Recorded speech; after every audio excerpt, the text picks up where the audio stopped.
Hello and welcome to the calculus IAS. ये lecture 2 है हमारे हिस्ट्री पीवाईक्यू सीरीज का। तो हमने 50 तक हमने देख लिया था। अब हम बात करें क्वेश्चन नंबर 51 के बारे में। Question number 51, during the salt satyagraha in Bihar, Bihar में सॉल्ट सत्याग्रह को लेकर के in addition to the making salt the people choose to oppose the government, है ना, by opposing a which tax. तो लोगों ने, पीपल ने क्या चूज किया गवर्नमेंट को अपोज करने का? तो किस टैक्स को इन्होंने अपोज किया? मलबा टैक्स को, हाथी टैक्स के को, या डेवलपमेंट टैक्स को? तो इसमें से कोई भी नहीं है ना। तो लोगों ने चौकीदारी चौकीदारी टैक्स को, है ना, चौकीदारी टैक्स को अपोज किया था, है ना। तो इस हिसाब से इसके आंसर हो जाएंगे none of the above.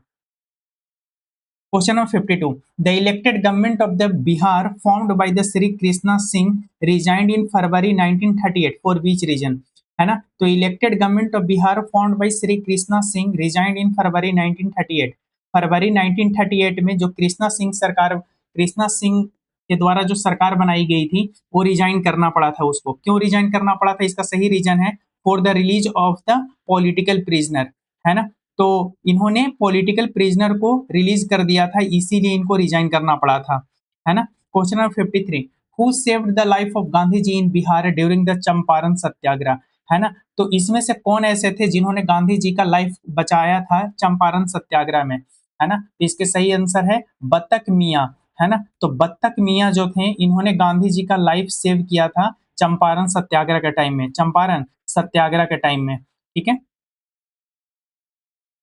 Question number 54, who led cultivator in Bihar, है ना, who led cultivator in Bihar during the non cooperation movement, है ना। नॉन कॉपरेशन मूवमेंट के टाइम में बिहार के कल्टीवेटर को लीड कौन कर रहे थे? तो सही आंसर है स्वामी विद्यानंद। स्वामी विद्यानंद जो थे वो बिहार के कल्टीवेटर को लीड कर रहे थे during non cooperation movement, during non cooperation movement, है ना। तो सही आंसर याद रखेंगे स्वामी विद्यानंद।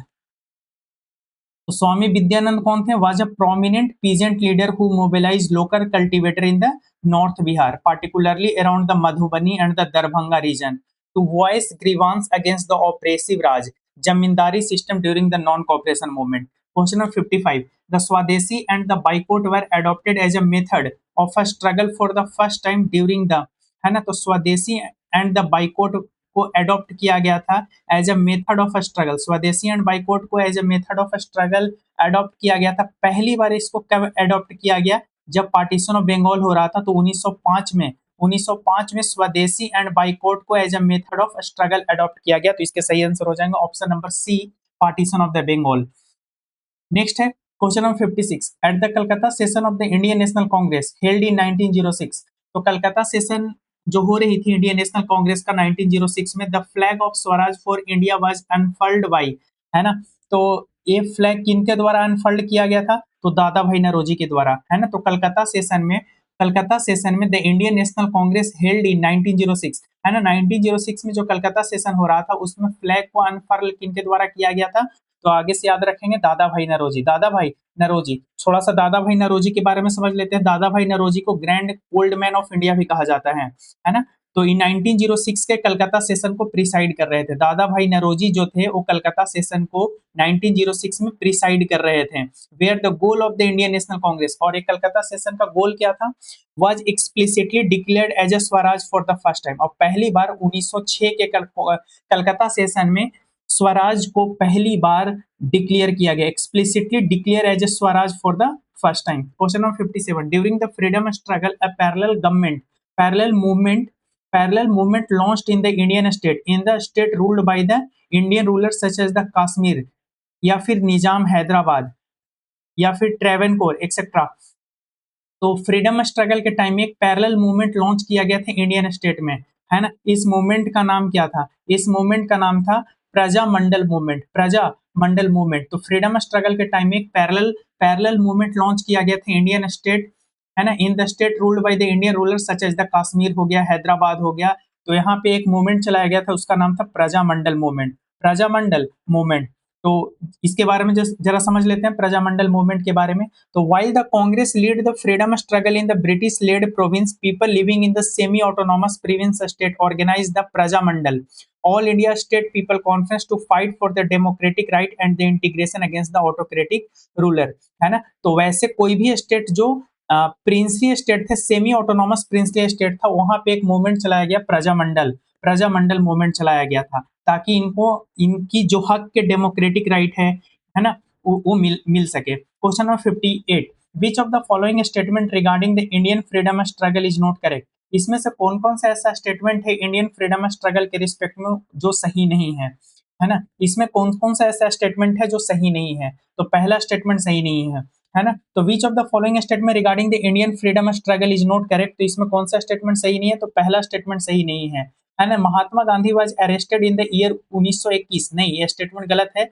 1921 में नहीं, 10 मार्च 1922 को, कितने डेट याद रखेंगे, 10 मार्च, है ना, 10 मार्च 1922 को महात्मा गांधी जी को अरेस्ट किया गया था, है ना। तो Mahatma Gandhi ji was arrested on the 10 March 1922 following the suspension of the non cooperation movement after the Chauri Chaura incident, है ना। तो पहला ही स्टेटमेंट गलत है। तीसरा स्टेटमेंट सही है ना। दूसरा क्या बोल रहा है कि Gandhi ji withdraw from the non cooperation movement due to Chauri Chaura incident, सही बात है। Gandhi ji gave the first major public speech at the Banaras Hindu university, है ना। पहला मेजर पब्लिक स्पीच इन्होंने कब दिया था। तो बनारस हिंदू यूनिवर्सिटी में दिया था। Question number 59, which of the following was the journal brought out by the Abul Kalam Azad, है ना। तो अबुल कलाम आजाद के द्वारा इसमें से कौन सा जनरल लिखा गया था। उस जनरल का नाम था अल हिलाल, है ना। Al Hilal was the journal written by the Abul Kalam Azad, है ना। तो इनका नाम, पूरा नाम क्या था, Maulana Abul Kalam Azad started the weekly Urdu newspaper. उस वीकली उर्दू न्यूज़पेपर का नाम क्या था, अल हिलाल। 1912 में लिखे गए थे। अल हिलाल 1912 में लिखे गए थे to criticise the British policy and propagate the message of Indian nationalism among the Muslim. Question number 60, how did the study of history help in creating the feeling of nationalism in India toward the end of the 19th century, है ना। तो history पढ़ने से कैसे हमें मदद करता। How did the study of history help in creating a feeling of nationalism in India, creating a feeling of nationalism in India toward the end of the 19th century। तो पहला स्टेटमेंट देखते हैं, by urging people to struggle and change the miserable condition of life under the British rule, है ना। तो how did the study of history help in creating a feeling of nationalism in India toward the end of the 19th century. जब 19th century के and में लोग जब history पढ़ते थे तो उनके अंदर कैसे नेशनलिज्म की भावना बढ़ती थी, है ना। तो उनसे जब हिस्ट्री समझते थे तो उनके अंदर ब्रिटिश रूल से कैसे लड़ना है, विजरेबल कंडीशन को कैसे टैकल करना, वो समझ में आता था। दूसरा, by reinterpreting history and refuting the British portrayal of India as a backward, primitive and incapable of governing themselves, ये भी स्टेटमेंट सही है ना। कि वो जब हिस्ट्री को समझते थे तो reinterpreting history and refuting British portrayal of the Indian as a backward, history पढ़ने पर उनको समझ में आता था कि इंडियन को बैकवर्ड के रूप में समझा जाता है, प्रिमिटिव समझा जाता है। तीसरा, by writing about the India's glorious past and urging people to take pride in their achievement, है ना। जब हिस्ट्री पढ़ते थे तो हमें समझ में आता था कि इंडिया का पास्ट कितना ग्लोरियस है ना। तो ये सब, तो इस हिसाब से तीनों के तीनों स्टेटमेंट सही हैं, तीनों के तीनों स्टेटमेंट सही हैं, यानी कि ऑप्शन नंबर डी।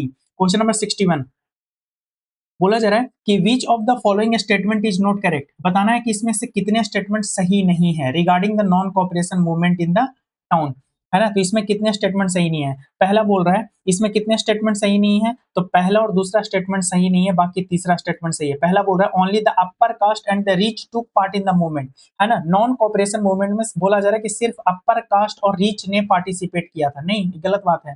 दूसरा, the council election were boycotted even by the justice party of the Madras, नहीं, ये स्टेटमेंट गलत है भाई। जस्टिस पार्टी ऑफ मद्रास ने तो इनको पार्टी सपोर्ट किया था, ना कि बाइकआउट किया था, है ना, नॉन कोऑपरेशन मूवमेंट को। तो council election were boycotted even by the justice party of the Madras, ये स्टेटमेंट गलत है। Justice party of Madras actually chose not to boycott council election, है ना। इसने चूज किया था कि हमें भाई किसी भी तरीके से इलेक्शन को बाइकआउट नहीं करना है, इसीलिए दूसरा स्टेटमेंट गलत है। तीसरा, thousand of student left government controlled school headmaster and the teacher resign and the lawyer give up their practice, ये तो स्टेटमेंट सही है है ना। तो इस हिसाब से कितने स्टेटमेंट सही है तो गलत है, तो पहला और दूसरा स्टेटमेंट गलत है, इसका आंसर सही आंसर होगा option number A. Question number 62, the sanyasi who come to that district after a spell as an endangered labor in the Fiji, carrying a copy of the Tulsidas Ramayana on his back, from which he would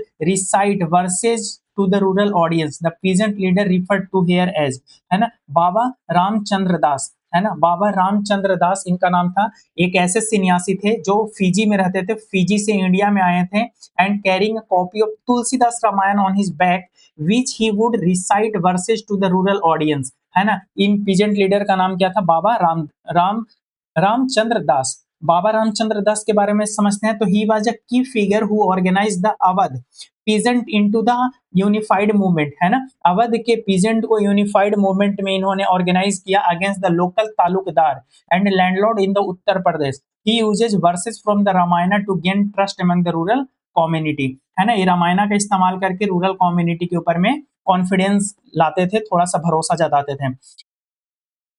question number 63, who was the founder of the all India Harijan Sangh in 1932, है ना। तो इसमें पूछा जा रहा है कि who was the founder of all India Harijan संघ।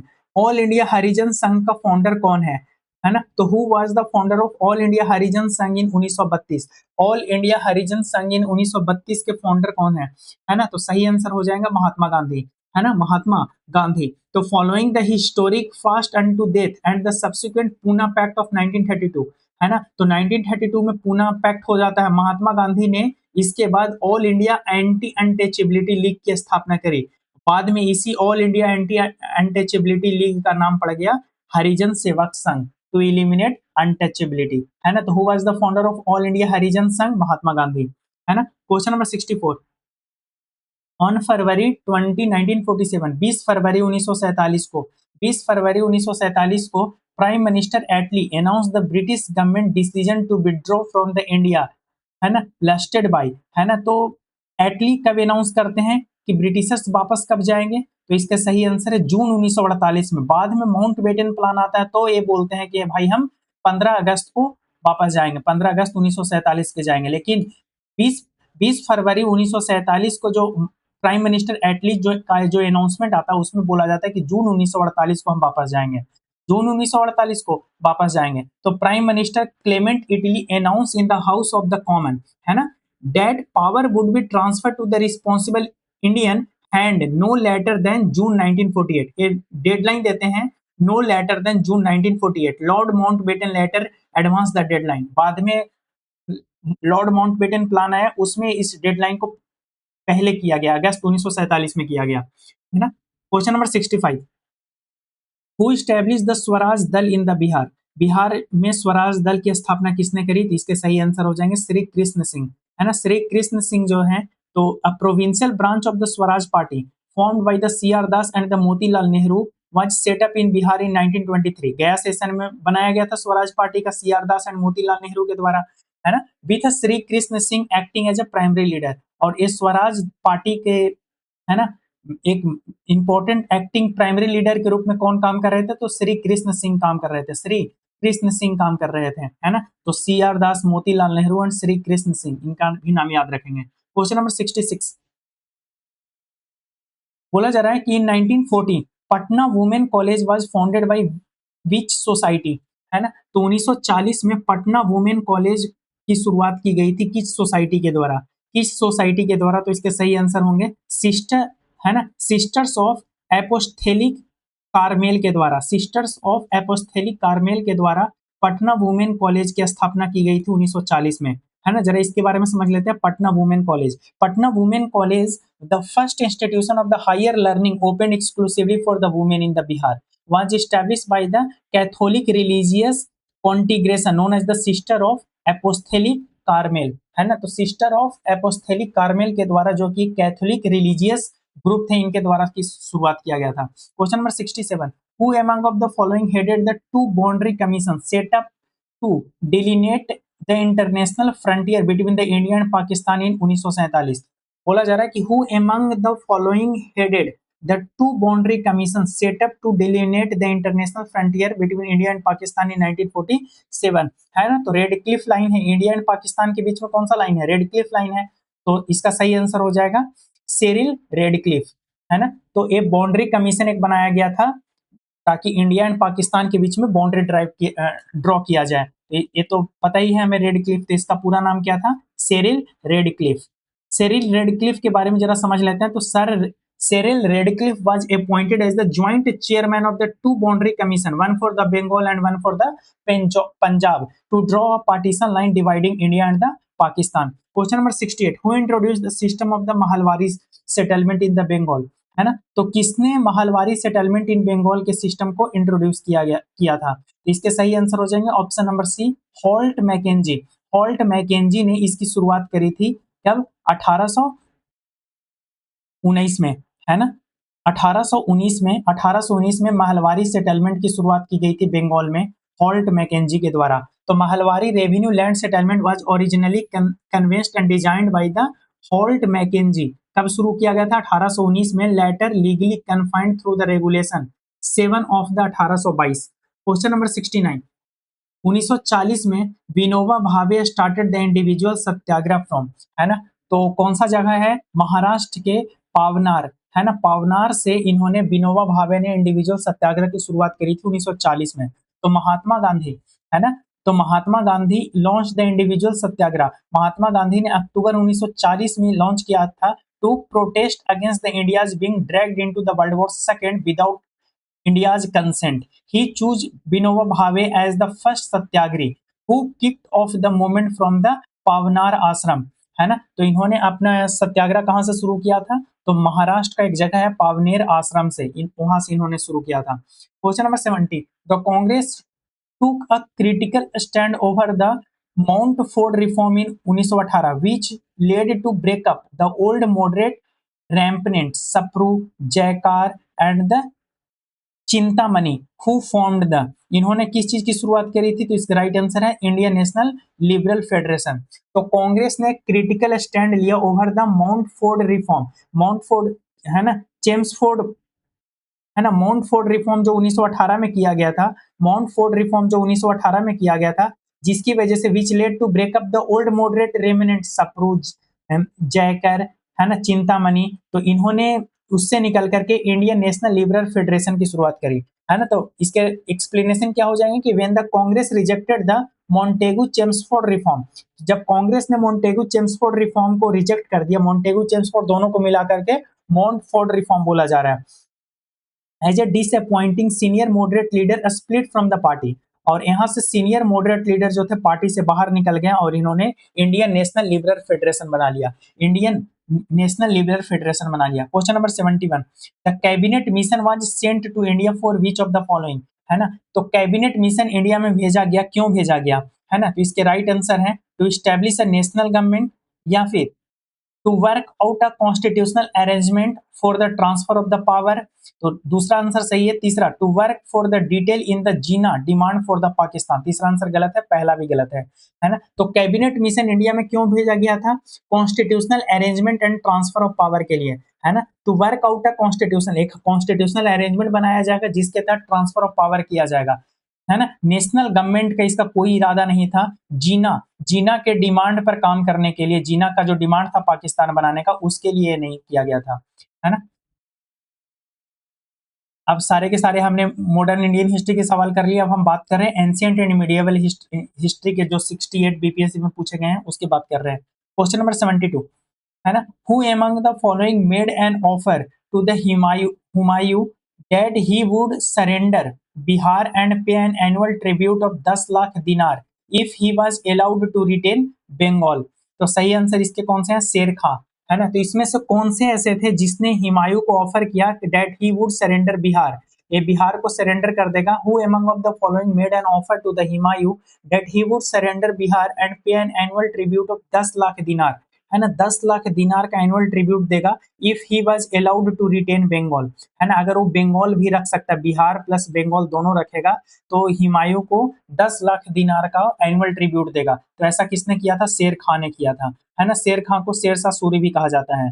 तो he made an strategic diplomatic offer to the Mughal emperor Humayun during the later military march eastward.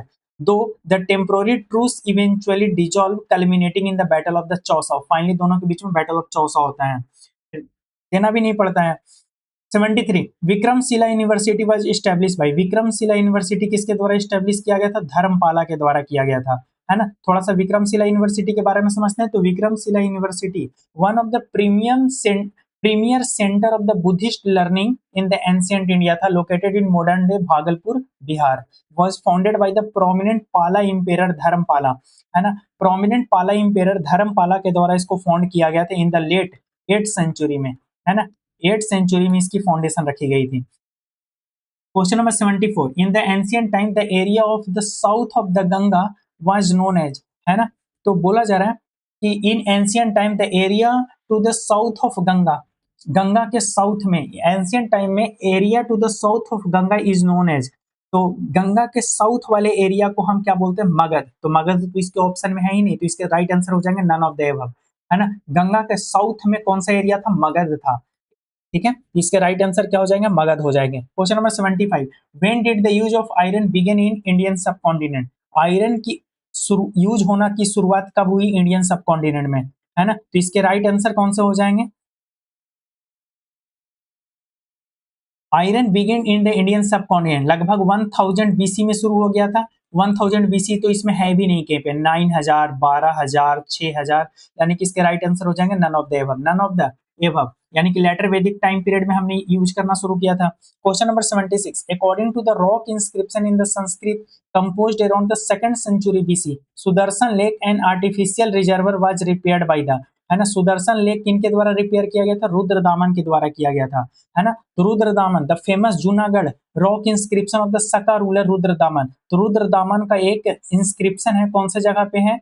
तो जूनागढ़ इंस्क्रिप्शन है, गुजरात में जूनागढ़ इंस्क्रिप्शन है जो रुद्रदामन के द्वारा बनवाया गया था। बूस्ट डेट ही रिपेयर्ड, इसमें रुद्रदामन ने बताया है कि भाई सुदर्शन लेक जो चंद्रगुप्त मौर्य के द्वारा बनाया गया था उसको इन्होंने रिपेयर किया था, है ना। Question number 77 the temple of the Deoghar near Jhansi, है ना। झांसी में एक टेम्पल है देवघर, है ना, उत्तर प्रदेश में। तो टेम्पल ऑफ द देवघर मतलब झांसी का हो या फिर कानपुर का हो, इसके आसपास के एरिया में temple of Deoghar and the sculpture in the temple of the Garhwa near Allahabad are the important remains of, है ना। ये किस डायनेस्टी के बने हुए हैं? तो गुप्ता आर्ट के बने हुए हैं, यानी कि गुप्ता टाइम पीरियड के बने हुए हैं, है ना। देवघर टेम्पल हो गया या फिर घरवार नियर इलाहाबाद हो गए, ये सारे गुप्ता आर्ट पे बने हुए हैं, है ना। तो इसका सही आंसर हो गया गुप्ता आर्ट। तो यानी कि Dashavatar temple at the Deoghar is a classical architecture hallmark representing early stone temple evolution during the golden era of the Gupta empire. Question number 78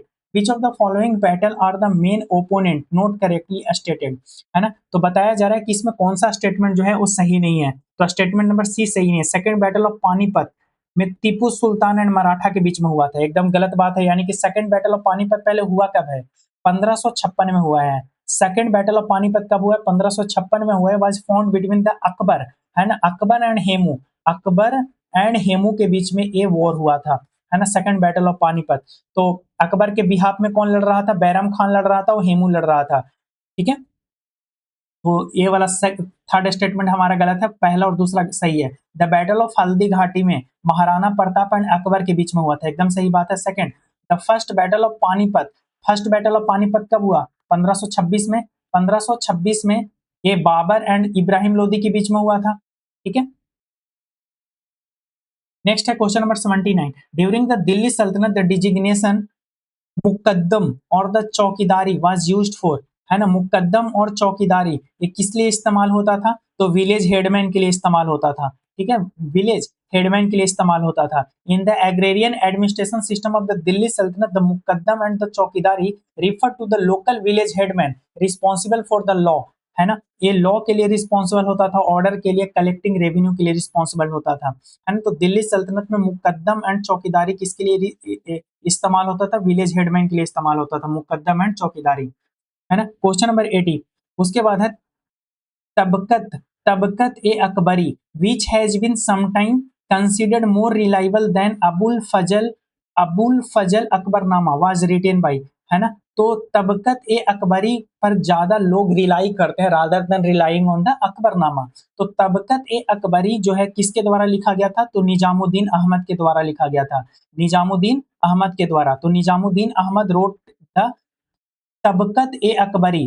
तबकत e Akbari एक कॉम्प्रिहेंसिव हिस्ट्री टेक्स्ट था, often precise by the historian for the dry balance narrative compare to the high panegyric Akbarnama. मतलब people believe in Akbarnama less than Tabaqat e Akbari. Tabaqat e Akbari किसके द्वारा लिखा गया था, निजामुद्दीन अहमद के द्वारा, है ना, निजामुद्दीन अकबर के द्वारा। Question number 81, who among the following famous ruler founded the sub urban township of the Nagalapuram in the Vijayanagar after the mother name, है ना। तो ये सही आंसर जाएगा कृष्णदेवराय को। इसमें से कौन सा ऐसा रूलर है जिसने एक नया शहर की स्थापना करी, वो शहर का नाम था नगालापुरम। नगालापुरम कहाँ था, विजयनगर के नजदीक में। तो नगालापुरम जो था अपनी मदर के नाम पे इस्टेब्लिश किया गया था, तो कृष्णदेवराय की मदर का नाम था, उसी के नाम पर नगालापुरम की इस्टेब्लिशमेंट किया गया था, ठीक है। तो उनकी मदर का नाम था नगाला देवी, नगाला देवी के नाम पे नगालापुरम इस्टेब्लिश किया गया था कृष्णदेवराय के द्वारा। याद रखेंगे द ग्रेट तुलवा डायनेस्टी, है ना, विजयनगर किंगडम में एस इसको छोड़ो। तो greatest Tuluva dynasty king of the Vijayanagar Krishnadevaraya जो था built the sub urban town in the Nagalapuram and named in the honour of his mother Nagala Devi. Next है बिहार हिस्ट्री एंड कल्चर के बेस्ट सवाल, है ना। सारे के सारे अभी तक हम बात कर रहे हैं 68 बीपीएससी के ही बात कर रहे हैं ना, जो सवाल पूछे गए थे। नेक्स्ट है question number 82, who among the following was the first governor of the Bihar. Bihar के सबसे पहले गवर्नर का नाम क्या था, है ना। तो राइट आंसर क्या है, सर जेम्स डेविड सिफ्टन, है ना। सर जेम्स डेविड सिफ्टन जो थे वो पहले गवर्नर ऑफ बिहार बनते हैं, पहले governor of Bihar and Orissa बनते हैं कब, 1932 में, 1932 में, है ना। 1936 में उड़ीसा अलग हो जाएगा। And continued the first governor of the newly separated standalone province in the Bihar in April 1936। और यही दोनों के थे, बिहार एंड उड़ीसा। जब बिहार और उड़ीसा अलग अलग हुआ तो भी ये बिहार के ही गवर्नर रहे। तो सबसे पहला फर्स्ट गवर्नर ऑफ बिहार का नाम किनको बोला जाएगा, sir James David Sifton. Question number 83, who was the author of the Mahatma Gandhi and the Bihar some reminiscence, है ना। तो who was the author of the Mahatma Gandhi and the Bihar some reminiscence. तो इसके राइट आंसर जाएंगे डॉक्टर राजेंद्र प्रसाद। डॉक्टर राजेंद्र प्रसाद जो है, एक किताब है, किताब ही का नाम है Mahatma Gandhi and the Bihar some reminiscence, है ना। तो India first president doctor Rajendra Prasad, who actively worked alongside Gandhi during the Champaran movement, wrote a memoiring documenting the impact of the Gandhi philosophy on the Bihar, है ना। तो महात्मा गांधी का बिहार के ऊपर में फिलोसफी का क्या इंपैक्ट रहा, तो इसके राइट आंसर हो जाएंगे doctor Rajendra Prasad. Question number 84, which is the oldest church in the Bihar. Bihar का सबसे ओल्डेस्ट चर्च कौन सा है ना। तो इसके राइट आंसर है option number A, Padri ki Haveli. Padri ki Haveli is the oldest church in the Bihar, है ना। Also known as the saint Mary church, इसको हम सेंट मैरी चर्च भी कहते हैं। Padri ki Haveli was built by the Roman Catholic priest in Patna. इसको कब बनाया गया था, पादरी की हवेली को 1713 में बनाया गया था, 1713। And stand as a Bihar oldest surviving church building.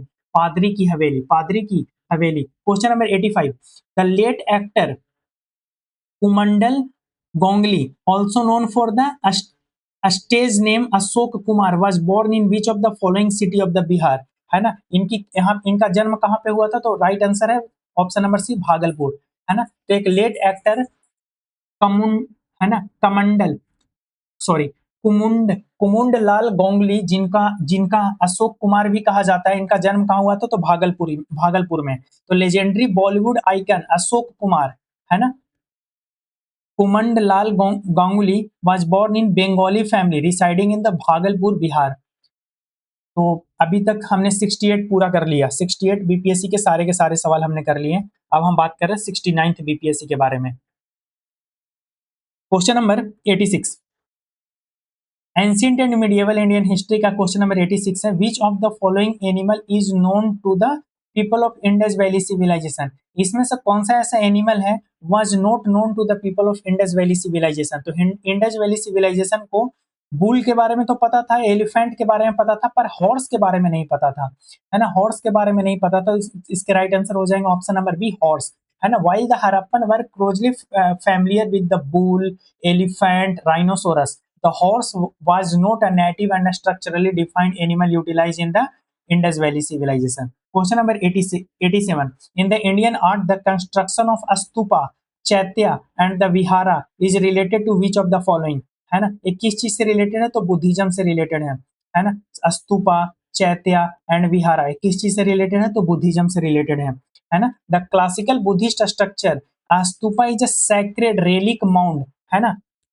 Stupa क्या है, एक सैक्रेड रेलिक माउंड होता है। Chaitya serve as a prayer assembly hall, और स्तूपा का चैत्या जो होता है, चैत्या जहां पे असेंबली हॉल होता है। विहारा एक गेस्ट हाउस जैसा होता है जहां पे मोनेस्टिक रेसिडेंशियल कॉम्प्लेक्स होता है जहां पे वो रहते हैं। स्तूपा एक मंदिर जैसा है, गोल ऐसा है, ये रिलिक्स इसके अंदर होगा, एक गोल गुंबद जैसा होगा। चैत्या एक प्रेयर हॉल होगा, चैत्या क्या है, एक प्रेयर हॉल है। विहारा रेसिडेंशियल कॉम्प्लेक्स है जहां पे मॉन्क वगैरह रहेंगे, है ना। तो इस किससे रिलेटेड है, बुद्धिज्म से रिलेटेड है। Which question number 88, consider the following statement, the arrival of Babur into India. तो बाबर का इंडिया में जो अराइवल होता है इसके रिस्पेक्ट में कितने स्टेटमेंट सही हैं, तो तीसरा एंड चौथा स्टेटमेंट सही है, पहला और दूसरा स्टेटमेंट गलत है। Introduce the gun power in the sub continent, ये बात गलत है, बाबर ने गन पावर इंट्रोड्यूस नहीं किया था, इससे पहले ही गन पाउडर का इस्तेमाल हो रहा था, दिल्ली सल्तनत से ही हो रहा था। दूसरा, introduction of arch and dome in the reason of the architecture, ये भी दिल्ली सल्तनत के टाइम से पीरियड से ही हो रहा था, है ना। तो बाबर ने सबसे पहले क्या किया, तो establishment of the Timurid dynasty in the region, एकदम सही बात है। तिमुरिद डायनेस्टी का मतलब होता है मुगल डायनेस्टी की शुरुआत करी, है ना, किसने किया, तो बाबर ने करी, है ना। फोर्थ है इंट्रोडक्शन ऑफ कैनोन, कैनोन की स्थापना इन्होंने इंट्रोड्यूस किया था, है ना, कैनोन की शुरुआत करी थी। तो इस हिसाब से इसके ऑप्शन नंबर सी हो जाएगा, ठीक है। कैनोन का मतलब हो गया तोप, कैनोन का मतलब हुआ तोप। क्वेश्चन नंबर 89, क्वेश्चन नंबर 89 बोला जा रहा है, which among of the following port was called as the बाब, है ना, बबूल मक्का या gate of Mecca during the Mughal period, है ना। तो विच किस कौन सा ऐसा पोर्ट था जिसको बबूल मक्का बोला जाता था या गेट ऑफ मक्का बोला जाता था मुगल पीरियड के टाइम में। इसके राइट आंसर हो जाएंगे सूरत। सूरत जो था, Surat was a primary trade gateway port of the Mughal empire, it earned the title, इसको बबूल मक्का भी बोला जाता था because most Indian Muslim pilgrimage board ship heading to the Mecca from the Surat harbour, ठीक है। Question number 90, Ashtapradhan, Ashtapradhan was a council of minister, है ना। अष्टप्रधान किसके काउंसिल ऑफ मिनिस्टर थे, तो मराठा एडमिनिस्ट्रेशन में अष्टप्रधान का कॉन्सेप्ट चलता था। इसमें अष्टप्रधान का कॉन्सेप्ट चलता था कहाँ, मराठा एडमिनिस्ट्रेशन में। तो Ashtapradhan was a administrative council of the 8 minister instituted by the Chhatrapati Shivaji Maharaj to oversee the Maratha empire. Question number 91, the painting of the Bodhisattva Padmapani is located at, ये अजंता में लोकेटेड है। The painting of Bodhisattva Padmapani, है ना, बोधिसत्व पद्मपनी कहाँ पे लोकेटेड है, तो अजंता केव में। The iconic masterpiece is an ancient wall fresco painting found inside the cave number 1, कौन सा केव है, केव नंबर 1 है अजंता केव। अजंता केव कहाँ है, महाराष्ट्र में, है ना, अजंता केव कहाँ है, महाराष्ट्र में, केव नंबर 1। केव नंबर 1 में हमें बोधिसत्व पद्मपनी मिलते हैं अजंता केव पे। Question number 92, consider the following statement, बताने हैं कि इसमें कितने स्टेटमेंट सही है ना। तो इसमें दोनों के दोनों स्टेटमेंट गलत है, कोई भी स्टेटमेंट सही नहीं है। पहला स्टेटमेंट क्या बोल रहा है कि फाहिन was a Chinese pilgrimage who visited India during the reign of the Harsha, है ना, तो ये स्टेटमेंट गलत है। तो फाहिन visited during the Gupta rule of the Chandragupta second, फाहिन कब आता है, चंद्रगुप्त सेकंड के टाइम पीरियड में आता है, ना कि हर्षवर्धन के टाइम पीरियड में आता है। तो पहला स्टेटमेंट गलत है। Hiuen Tsang was a Chinese Buddhist monk who visited during the reign of the Chandragupta second, Hiuen Tsang भले ही हर्षवर्धन के टाइम पीरियड में आता है, यानी कि इसने ऊपर नीचे कर दिया है, इसलिए दोनों के दोनों स्टेटमेंट गलत हो गए हैं, दोनों के दोनों स्टेटमेंट गलत हो गए हैं। क्वेश्चन नंबर 93, बोला जा रहा है मैच द फॉलोइंग, एक तरफ लिस्ट 1 है दूसरी तरफ लिस्ट 2 है, तो इसको मैच कर लेते हैं। यानी कि चरखा, चरक, चरक जो है वो किस चीज से रिलेटेड है, तो मेडिसिन से। Charak is related to the medicine, Charak is related to the medicine. Next है Brahmagupta, Brahmagupta is related to the mathematics, है ना, Brahmagupta is related to the mathematics. Brahmahira, Brahmahira is related to the astrology. And Vishakha Datta, Vishakha Datta is related to the play writer, है ना, play right. तो इस हिसाब से इसके राइट आंसर हो जाएंगे option number A, option number A. तो आगे से याद रखेंगे कि Charak, Charak is related to the medicine, Brahmagupta is related to the maths and Brahmahira is related to the astrology and Vishakha Datta is related to the playwright. Next है question number 94, who among of the following introduce the Persian festival Nowruz in India, है ना। तो इसके right answer चले जाएंगे बलबन को, बलबन ने introduce किया था। तो Ghiyasuddin Balban introduce the Persian court etiquette and the custom including the sijda, paibos and the spring festival Nowruz, है ना। पर्सियन फेस्टिवल नौरोज की स्थापना इसी ने करी थी, है ना। क्वेश्चन नंबर 95, पाथपंथीज, सॉरी नाथपंथीज सीधा yogis made the devotional religion popular in north India में, है ना। तो नाथपंथी, सिद्धाज, योगी एक डिवोशनल रिलीजन पॉपुलर होता है नॉर्थ नदर्न इंडिया में, है ना। तो these esoteric religious group actively challenge the conventional caste hierarchy and the Brahmanical orthodoxy making the localized mystic devotion highly popular across the northern India during the medieval era. Question number 96. Which city served as the capital of the ancient kingdom of the Magad during the early Vedic period? है ना। तो इसके right answer हो जाएंगे राजगृह, है ना। कौन से ऐसे सिटी है which served as the capital of the ancient kingdom of the Magad? Which city served as the capital of the ancient city of the Magad during the early Vedic period? इसके right answer है Rajgriha, Rajgriha. Question number 97, नीति सारा, नीति सारा एक early book है politics के ऊपर में, ये किसके द्वारा लिखा गया था? तो इसके राइट आंसर है ऑप्शन नंबर बी, कम, है ना, कमन दका, कमन दका, कमन दका इसके राइट आंसर है। तो नीति सारा, नीति सारा जो है, नीति सारा का मतलब होता है the element of polity was composed by the Kaman Daka as an extension summary of the statecraft principle largely based on the Kautilya अर्थशास्त्र। तो कमन दका, है ना, कमन दक्का ने नीति सारा बुक लिखा था। ये बुक पूरी तरीके से बेस्ड था पॉलिटिक्स के ऊपर में। क्वेश्चन नंबर 98, फुतुहत, फुतुहत ए आलमगिरी, फुतुहत ए आलमगिरी किसके द्वारा लिखा गया था? तो ईश्वर दास नागर के द्वारा लिखा गया था, ईश्वर दास, है ना, ईश्वर दास नागर के द्वारा ये लिखा गया था फुतुहत ए आलमगिरी। एक कंटेम्प्रोरी हिस्ट्री टेक्स्ट है documenting the reason of the Mughal empire Aurangzeb was authored by the Ishwar Das Nagar. Futuhat e Alamgiri was written by ईश्वर दास नागर। एक किसके टाइम पीरियड में था? तो औरंगजेब के कोर्ट में था, है ना। Question number 99, according to the Chinese source Meghavarman the ruler of the Sri Lanka sent a missionary to which of the following Gupta king for the permission to build the Buddhist temple at the Ganga at Gaya. इसके right answer है समुद्रगुप्त, है ना। तो Chinese pilgrimage Meghavarman, Chinese source Meghavarman के source के हिसाब से अगर हम बात करें तो श्रीलंका का जो रूलर था, सॉरी, चाइनीज सोर्स के हिसाब से बात करें तो श्रीलंका का जो रूलर था मेघवर्मन, इसने मिशनरी भेजा था गुप्ता किंग के पास में ताकि परमिशन लेने के लिए कि भाई हम बोध गया में बोधि, मतलब जो हमारा टेम्पल है उसको हम बना सके, है ना, जिसको आज हम बोलते हैं महाबोधि टेम्पल, उसको बना सके। तो क्रेडिट जाता है समुद्रगुप्त, समुद्रगुप्त से परमिशन लिया गया था, समुद्रगुप्त से परमिशन लिया गया था। तो king Meghavarman of the Ceylon sent gift and the missionary to the Samudragupta, Samudragupta, है ना, Samudragupta seeking authorization to build the monastery and refuge near the holy Bodhi tree for Sri Lankan pilgrimage. Question number 100, है ना, क्वेश्चन नंबर 100 है consider the following statement regarding the Wood dispatch of 1885। ये modern Indian history का है सवाल। Consider the following statement regarding the Wood dispatch of 1884, 69th BPSC का, 69th BPSC का modern Indian history का सवाल है। Consider the following statement regarding the Wood dispatch of 1884। Would dispatch of 1884 के respect में कितने स्टेटमेंट चाहिए? तो पहला और दूसरा दोनों स्टेटमेंट चाहिए। पहला है it recommended English as a medium of instruction for the higher study. इसने इंग्लिश को रिकमेंड किया as a medium of instruction for the higher study, एकदम सही बात है। इसने इंग्लिश को रिकमेंड किया as a medium of instruction for the higher study, Wood despatch ने। दूसरा, it laid stress on the female education and the vocational training, सही बात है, फीमेल एजुकेशन के ऊपर में फोकस किया, वोकेशनल ट्रेनिंग के ऊपर में फोकस किया। तो दोनों के दोनों स्टेटमेंट सही है, यानी कि राइट आंसर है ऑप्शन नंबर सी। तो अभी इतना ही रखेंगे, बाकी बचा हुआ सवाल नेक्स्ट लेक्चर में करेंगे। तो मिलते हैं नेक्स्ट लेक्चर में। जय हिंद।